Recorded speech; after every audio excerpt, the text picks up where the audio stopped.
বাংলাদেশের ক্ষমতাচ্যুত প্রধানমন্ত্রী শেখ হাসিনাকে মোদি সরকার ভারতে আশ্রয় দিলেও দেশটির ৫০% বেশি মানুষের অবস্থান এই সিদ্ধান্তের বিপক্ষে।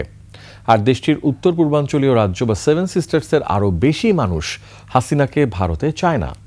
সম্প্রতি ভারতীয় গণমাধ্যম ইন্ডিয়া টুডের জরিপে উঠে আসে এসব তথ্য। এতে বলা হয়, ভারতের মানুষ শেখ হাসিনাকে আশ্রয় দেওয়ার চেয়ে বাংলাদেশের সঙ্গে সম্পর্ক উন্নয়নকেই বেশি প্রাধান্য দিচ্ছে।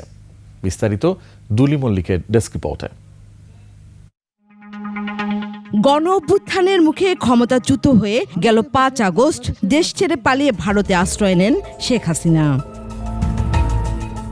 ভারতের ক্ষমতাসীন নরেন্দ্র মোদীর সরকার তাকে আশ্রয় দিলেও দেশটির মানুষ আসলে বিষয়টিকে কিভাবে দেখছে, মোদী সরকারের সিদ্ধান্তের সঙ্গে আসলে কত মানুষ একমত, এমন প্রশ্নের উত্তর মিলেছে সম্প্রতি ভারতীয় গণমাধ্যম দ্য ইন্ডিয়া টুডের জরিপে। জরিপের ফল বলছে, শেখ হাসিনাকে ঘনিষ্ঠ মিত্র মনে করে আশ্রয় দেওয়াকে সঠিক মনে করছে 37.6% মানুষ। ক্যামেরায় ওয়াও, স্টাইল দেখাও, Xenon X21 পারলে ঠেকাও। তবে এর বিপরীতে বাংলাদেশের সঙ্গে সম্পর্ক উন্নত করতে তাকে বাংলাদেশে প্রত্যর্পণ বা অন্য দেশে পাঠানোর পক্ষে মত দিয়েছেন 50.2% মানুষ।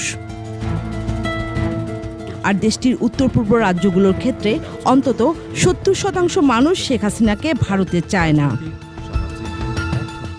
শেখ হাসিনার ক্ষমতাচ্যুতির পর থেকে দুদেশের মধ্যে অস্থিরতা চলমান রয়েছে, কূটনৈতিক সম্পর্কে সৃষ্টি হয়েছে বিরোধ। দুলি মল্লিক, ডেস্ক রিপোর্ট, 21 টেলিভিশন।